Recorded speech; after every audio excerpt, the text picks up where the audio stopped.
folks, welcome back to Zimbabwe Africa. This is Chris once again.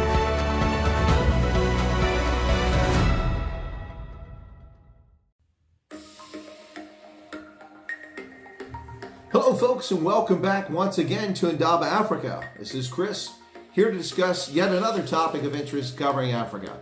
Today I'm wearing my USA 2011 road rugby jersey from the 2011 World Cup because today we're going to be talking about debunking the myth of sanctions on Zimbabwe. And so with that in mind, let's go ahead and get started right into this. On the 7th of March 2003, President George Walker Bush signed Executive Order 13288. This was the first effort to put travel restrictions and economic restrictions on individuals and entities in Zimbabwe as a consequence of their undermining of democratic institutions, as was called for in the executive order. Now, that was on the 7th of March 2003, fully 3 years after farm invasions and occupations, the murder of farm workers, political intimidation, the stealing of elections took place in Zimbabwe. 3 years after the fact. So March 7th, 2003, Executive Order 13288. Now, this was followed on November 22nd, 2005 by Executive Order 13391, which expanded the designation criteria for those individuals, especially designated nationals, as they're called, SDNs, and entities that could be included. And that annex is the one that remains active today with these executive orders and additional legislation that's gone along with this. On July 25th of 2008, President Bush signed Executive Order 13469. And that one allowed for blocking the property and interest in property of individuals and entities that are listed in the annex to Executive Order 13391.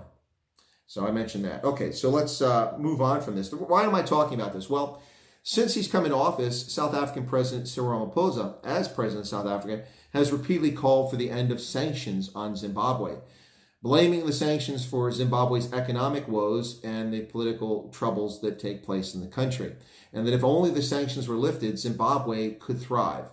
For their part, the officials from ZANU-PF in Harare, beginning with Robert Gabriel Mugabe and continuing on now through Emerson Mnangagwa and other members of the government, have repeatedly blamed sanctions for the reason that Zimbabwe's economy has collapsed and been utter chaos largely since the year 2000.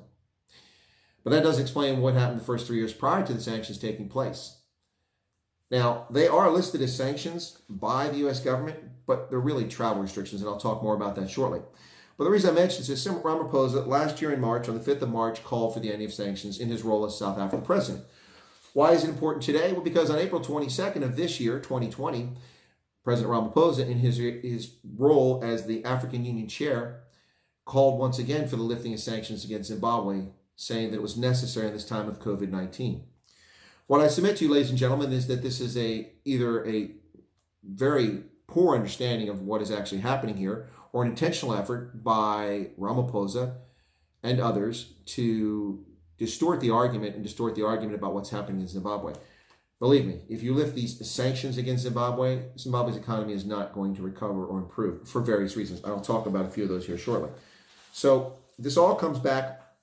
And what really disturbs me about this argument is that you have an endless propaganda game. I understand why ZANU-PF has a propaganda game, because it's in their interest and they're frustrated. The members of the government who are restricted from travel and those who have a majority share in state-owned enterprises or private companies that are affected by these restrictions, obviously they have an interest in that. So that is why they will spread propaganda and distort the argument about what's actually happening. There are no sanctions on the people of Zimbabwe. There are no restrictions. For instance, if I, as a private individual or investor, desire to invest in Zimbabwe, there are no constraints by my government to prevent me from doing so. I can transfer cash. I can send my resources to Zimbabwe. I can set up business there, and there is nothing from the U.S. government unless I do business with the individuals who are under targeted restrictions and or the 56 entities, companies. So we're talking about the Office of Foreign Assets Control. This is the organization responsible from the Department of Treasury in concert with the Department of State. And so this is a list. This is a publicly available document. It's not classified. Anyone can get this. So if you want to be informed and get rid of the propaganda, simply do a search on Google and go to the Treasury Department and download this. And this will give you a list of all the different things that take place under these sanctions for Zimbabwe. So, as I mentioned, the executive order in 2008, so the current sanctions, up through that, including legislation that's come along since then, block the property and interest in property of individuals and entities listed in Annex to Executive Order 13391, or that are determined by the Secretary of the Treasury in consultation with the Secretary of State. 2, these are the only things that are on any restrictions by the U.S. government. Now, I'm not speaking for the European Union, but specifically for the U.S. government. So, must be a senior official in the government of Zimbabwe. All right? Now, that's not all senior officials in the government of Zimbabwe, but must be official and senior official. Must be owned or controlled by, directly or indirectly, the government of Zimbabwe or an official or officials of the government of Zimbabwe. Must have engaged in actions or policies that undermine Zimbabwe's democratic processes or institutions. Must be responsible for or have participated in human rights abuses related to political repression in Zimbabwe, and be engaged in or have engaged in activities facilitating public corruption by senior officials of the government of Zimbabwe. Beyond that, they must be a spouse or dependent child of any person whose property, interest, and property are blocked pursuant to the executive orders, the 3 that I've listed, or an immediate family member or of any person whose property and interest in property are blocked pursuant to Executive Order 13391. To have materially assisted, sponsored, or provide financial, material, logistical, or technological support to the government of Zimbabwe, any senior official or any person blocked pursuant to the executive orders.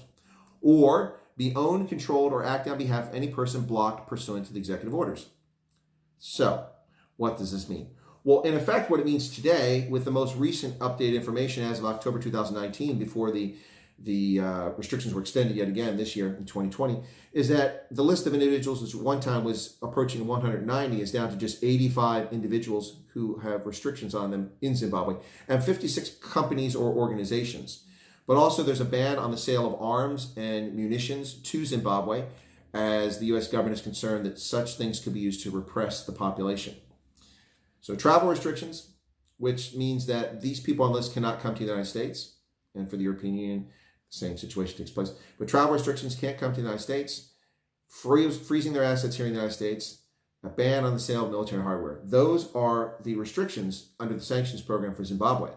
Nowhere in there does it say that no one is allowed to transfer cash, that people cannot do business with Zimbabwe. That is simply not true. Yet that is the propaganda argument we've been hearing for some time. Now, even for those who are banned, there are exemptions. If you look under this policy, there are specific exemptions and transactions that can be, and if you feel that you need to do business with one of the people on this list, or they're unjustly there, you can appeal to these executive orders and the laws, and you can get an exemption and be able to do business and work with these folks. So I mentioned 3 executive orders, but there's also 2 statutes: the International Emergency Economic Powers Act, U.S. Code 50.88 1701-1 to 1706, and the National Emergencies Act, U.S. Code 50, once again. The Code of Federal Regulations, which specifically addresses Zimbabwe sanctions regulations, and several Federal Register notices for the final rule, the revisions, and new regulations, all tied to the executive orders. So there you have the things that are actually in place. Now, why is this important? Well, it is very important because we consistently hear folks call for the end of sanctions. Cyril Ramaphosa is arguing that we should end the sanctions and it will end Zimbabwe's misery. Well, that's simply not the case. Zimbabwe is in the situation that it's in owing to the macroeconomic decisions of the leadership of Zimbabwe in ZANU-PF. The reason the U.S. has sanctions on them is because the government has oppressed and abused its own citizens. Human rights abuses, political repression, murders, assassinations, things like this. And that is the reason for these targeted sanctions. And they're not broad-based to prevent people from doing business in Zimbabwe, because that would harm the people of Zimbabwe. So there was a BBC article. They have a mechanism which they call reality check. It's really a fact checker. So when issues come up, they take a look at it. So the most recent from them is from 25 October of 2019, so just about 6 months ago or so. They ran an article, and in the article, they talked about the push for lifting sanctions against Zimbabwe. Now, in this, the U.S. Assistant Secretary of State for African Affairs, Tibor Nagy, says exactly the argument that I've been making for 17 years with Zimbabwe. And even before that, during the 2000 stomping of farmers, the farm invasions, 2001, 2002, we had officials from Zimbabwe claiming that there were sanctions on Zimbabwe, which is simply an outright lie. There were no sanctions whatsoever. It wasn't until 2003 that the first restrictions came in place, and it affected targeted individuals and entities, not Zimbabwe as a whole. But Tibor Nagy recently said, we have sanctions against certain individuals and certain corporations, not against the country of Zimbabwe. There is nothing to stop U.S. businesses from investing in Zimbabwe from going to Zimbabwe. That's correct, and I've been saying that for 17 years. However, Zimbabwe in the past has taken action, particularly in 2008, to discriminate and defraud foreign direct investors, which has discouraged people from investing in Zimbabwe's economy. And I'll talk about that here shortly as we discuss this a little bit further. So travel restrictions, a freeze on assets, and the ban on the sale of military hardware and equipment, which might be used for internal repression. Now, reality check for the BBC took a look at this. Are in fact sanctions to blame for Zimbabwe's economic woes? Because the government of Zimbabwe regularly blames these sanctions from the European Union and from the United States as the reason for their poor or dire economic performance, as the BBC stated. But there's little evidence, according to the BBC, to suggest that U.S. or EU sanctions are responsible for Zimbabwe's troubles. For its part, the U.S. Department of State recognizes that the restrictions that are in place do affect Zimbabwe, but specifically it affects the people that it's targeted at. So those who are in possession of farms and who have committed these acts and are senior members of the government are not getting any benefit from that, from a relationship with the United States. And so it does affect those farms, but that does not affect the country on a broader scale. Now, this is interesting from Karen Pindariri, who's a lecturer in the Department of Economics at the University of Zimbabwe. This is not the kith and kin in the United Kingdom. This is not the United States. This is not the European Union, who are supposedly crippling Zimbabwe's economy. This is an economist based at the University of Zimbabwe in Harare. So Karen Pindari said that data from 1980 to 2015 shows no evidence sanctions had a negative effect on formal employment and poverty in Zimbabwe. Now that's interesting, very interesting. So let me shift now to talk about, while these restrictions have been in place and travel bans have been in place for 17 years and renewed repeatedly by successive administrations, by George Bush, by Barack Obama, and now by Donald Trump, the U.S. government since 2003 has provided over $4 billion in direct grant assistance to Zimbabwe. $4 billion, ladies and gentlemen. That's correct. I didn't mumble. I didn't stumble. This is a matter of public record. You can look it up, go search for it, and find out how much. So we remain the single largest donor to Zimbabwe and the largest provider of healthcare and humanitarian assistance for the country and the people of Zimbabwe, even in the midst of these restrictions and sanctions against targeted individuals who have committed repression or at least are accused of it.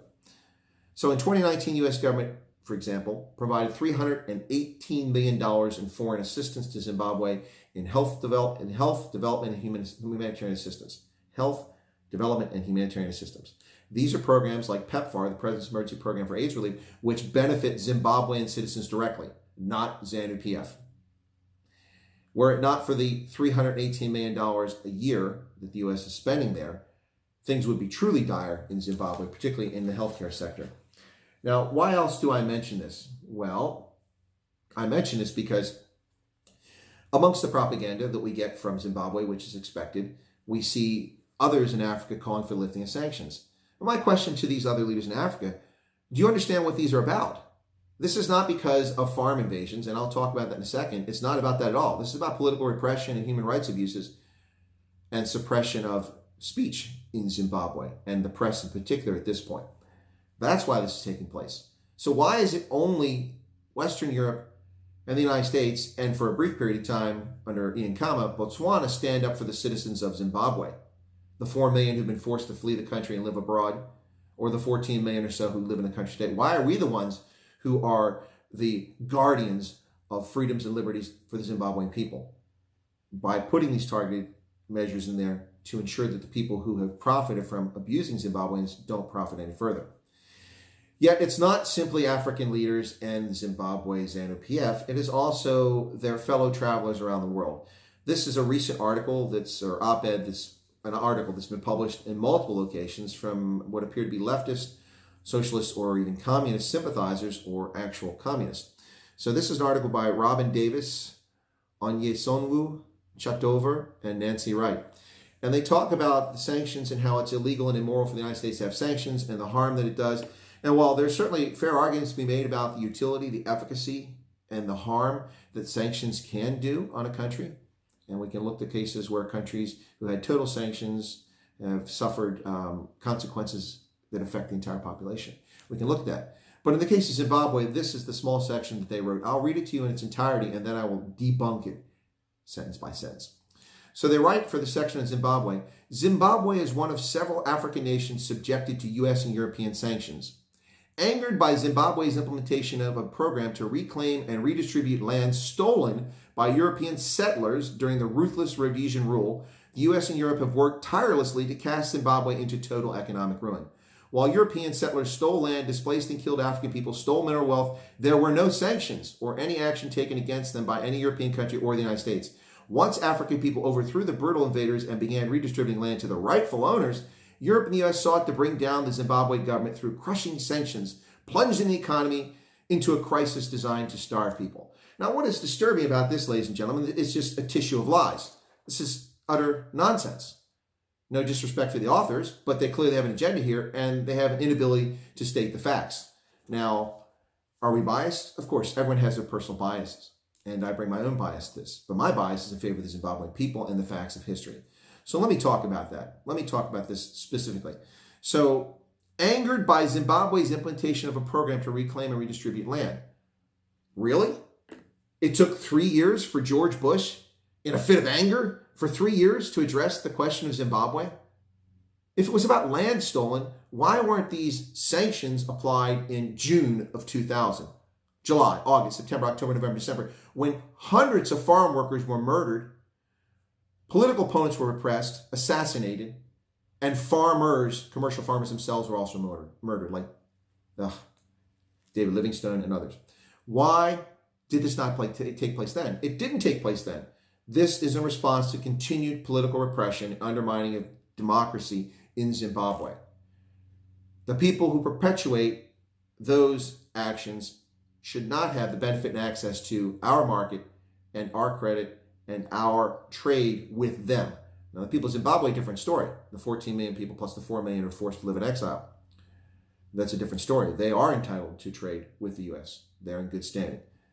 So it was not about angered over farm invasions. That's utter lunacy. It doesn't even pass the common sense test. All right, to reclaim and redistribute land stolen by European settlers during the ruthless Rhodesian rule. Yes, there was land that was taken from black Africans during Universal Declaration of Independence, the UDI period, from 1965 until 1979. That's a true statement. Absolutely. But that was a portion of the land in Rhodesia, not all the land in what became Zimbabwe. It completely neglects the reality that from 1980 until the year 2000, 42% of all commercial farmland in Zimbabwe was sold at least one time. Some of that land was sold on multiple occasions. That's just what happens with farmland. People transfer it, someone else buys it to do something else with it. Farmland is typically sold. Look at any country around the world in which people have title to land. You'll find that land is currently on sale. Farmland. You can buy farmland or forestry anywhere in the world right now that has title deed to land. So 42% of commercial farmland. So that farmland had to be approved by the government of Zimbabwe. ZANU-PF under Robert Mugabe had to approve every one of those sales. So between 1980 and 2000, you cannot include at least 42% of the farmland as having been stolen from Africans because the government was the first buyer. It had first right of refusal. The government of Zimbabwe could have bought all of that land or any of that land, and it did buy some of that land. But you'll find a strong correlation to land purchases and title deed going to senior members of ZANU-PF, the Zimbabwe Republic Police, to the Zimbabwe Defense Force, not to poor black Africans or to war veterans. Yes, that's the true story. 42% of land. So no, not land stolen. Yes, land has been stolen, but that's a disingenuous argument and dishonest. And this was not an action that needed to take place. Next, while European settlers, tirelessly working to cast Zimbabwe into total economic ruin. If the United States wanted total ruin in Zimbabwe, why in God's green acre has the United States provided over $4 billion of grant assistance to Zimbabwe, to the healthcare sector, so that people could live, to provide emergency food supplies when the economy collapsed and the farming sector collapsed after the farm invasions and again later on? Why? It doesn't make any sense. What's the point of that? We don't get the money back. We're not getting good press for it. We do it because it's part of our foreign policy in the United States to help friends, partners, and allies, and people out of compassion around the world. Now, is that an entire foreign policy? No, it's an element of our foreign policy. But if we were trying to crush Zimbabwe, there are far simpler ways to do it. Simply withhold the $318 million last year and watch people starve or die from HIV because the government of Zimbabwe does not provide them with antiretrovirals. It's the United States government that's paying for those antiretrovirals, those who have CD4 counts below the threshold by UNAIDS to take them. So that simply doesn't hold water. Now, the next point in here that I'd like to talk about, I'm going to have to look at my notes for this to make sure I get this clear, is while European settlers stole land, displaced and killed African people, stole mineral wealth, there were no sanctions or any action taken against them by any European country in the United States. Well, that's simply factually incorrect and ignores history. And sadly for these authors, hundreds of millions of people were alive at that time and remain alive today. And a lot of us are capable of reading and researching and finding out for ourselves. Simply untrue. Now, so on the 11th of November, 1965, Ian Smith and the Rhodesian Front declared UDI, Unilateral Declaration of Independence, from the United Kingdom. They were a colony of the United Kingdom, and they declared their independence on the 11th of November, 1965. Now, the authors of this article claim that there were no sanctions ever imposed by any European country or the United States. However, just a month later, on the 12th of December, the United Kingdom imposed total economic sanctions against Rhodesia, and that remained in effect until 1979-1980. So that simply isn't true. Now, we can argue the efficacy and the effectiveness of the sanctions, which were largely ineffective, particularly early on, but this was later followed up on the 16th of December by UN sanctions in 1966. 16 December 1966, so a year later, the United Nations imposed sanctions on Rhodesia, which signatories were obliged to follow. The United States followed those sanctions. The United Kingdom followed those sanctions, but South Africa did not. This was followed in 1968 by comprehensive mandatory sanctions imposed. The others were voluntary, but these were mandatory by the United Nations under Resolution 253 on the 29th of May, 1968. So there are 3 rounds of sanctions right there. So to claim that no Europeans and the Americans never imposed sanctions on Rhodesia is simply a lie. Now, the efficacy, the effectiveness of them was minimal early on. Absolutely true. Because the South Africans allowed the Rhodesians to use their rail network, as did the Portuguese, who still controlled Mozambique. So the rail lines remained open to ship goods to and from Beira and to South Africa, Beira and Mozambique. And so they're ineffective. But that changed after 1975. In 1977, Forster, the South African Prime Minister, shut the railroads down, and Rhodesia could no longer rely on sanction busting to the degree that it had in the past. So sanctions began to take effect and bite in the late 1970s. So they're simply dishonest. But this is the sort of propaganda and emotional appeal that you find perpetuated throughout the world by people who simply try to distort the argument. They claim that we never bothered to sanction Rhodesia, but we sanctioned Zimbabwe, and that somehow makes us morally wrong. Well, that's not true. That is simply not true. So there you have that. So that's why I mentioned those propaganda stories, and that's important to understand as people distort the facts. No, the United States is not trying to impoverish Zimbabwe. The United States is trying to force those now, what's the total? 85 individuals and 56 companies who are still remain on the list of restrictions. We're trying to encourage them to change their behavior and stop oppressing Zimbabweans. And if you think oppression has ended, one need look only at the military shooting and killing protesters who were demanding a vote disclosure last year when the vote was delayed after an election. So it continues to this day, and this is the reason for these restrictions, because we care about the liberties and freedoms of the Zimbabweans, despite the depiction by those in the propaganda world. So why won't people invest in Zimbabwe? Well, that's a fair question. One of the challenges here is that the list of targeted sanctions gives a lot of people the false impression that there are in fact sanctions against Zimbabwe.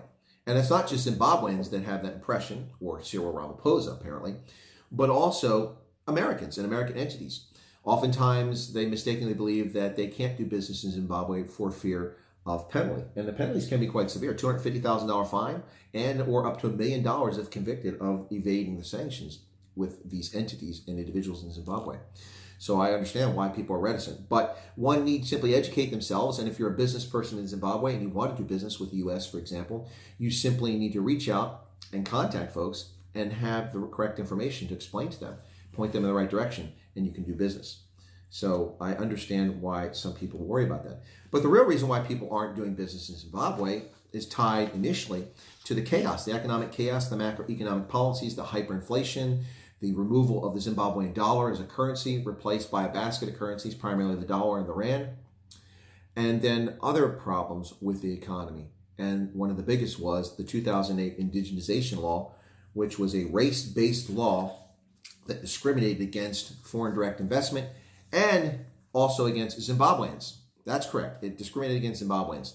So the law, which was passed, was signed, it was known as the Indigenization Economic Empowerment Bill, was signed into law on the 9th of March, 2008. And it sailed through Parliament that previous September before it was signed by Mugabe. So the law described indigenization as a deliberate involvement of indigenous Zimbabweans in the economic activities of the country, to which they had no access, so as to have an equitable distribution of natural resources. Well, that sounds great. That sounds fair. Further, it described a Zimbabwean as any person who, before April 18, 1980, was disadvantaged by unfair discrimination on the grounds of his or her race and any descendant of such person, and includes any company, association, syndicate, or partnership of which indigenous Zimbabweans form the majority of members or hold the controlling interest. Now, I have a couple problems with that. Those who follow me know that, first off, that means that only a small number of people in Zimbabwe could actually profit from this. And that small number of people, if you follow the law, would be the San, the Bushmen, the 5,000 or so who remain in Zimbabwe to this day. They're the only indigenous people in Zimbabwe. Yeah, that's true. The Bantu and the Europeans migrated in there and colonized in different ways. Bantu colonization and migration took place long before European, but the Europeans came in the late 19th century and they colonized as well. So if it's indigenous, then it's only the San. So that's the first problem. Second problem with it is it's a race-based law. So it's saying that anyone before April 18th, 1980. So it only applies to people before the state and obviously to Black Zimbabweans and their descendants. So a child born in 2000 who wants to do business in Zimbabwe and creates a business, say an application company that writes apps for the internet, must give 51% of the equity that they work hard for to a Black Zimbabwean, even if they're a white Zimbabwean. Now, what's that all about? Now, this atrocious race-based law was amended in 2019, and now it applies largely just to the diamond sector, diamond and platinum mining only now. So that's a nice change of pace. But an article that an analyst, Victor Boromo, wrote in March of 2019 for The Independent, he talked about this. Now, he did say that what Zimbabwe did is it's not very different than a lot of countries. Many countries have policies that require 51-49% shareholding adopted by Zimbabwe. That's true, including the United States, China, France, Italy, Brazil, Singapore, South Korea, Japan, Italy, Taiwan, and South Africa. Absolutely true. But almost all those countries, that's based on citizenship, not race or ethnicity, which is what the Zimbabwe law is based on. What makes it atrocious and what makes it such a dangerous law. That law alone has had a far more dampening impact and effect on foreign direct investment in Zimbabwe than any supposed sanctions applied by the United States ever have. So there you have it, folks. Indigenization.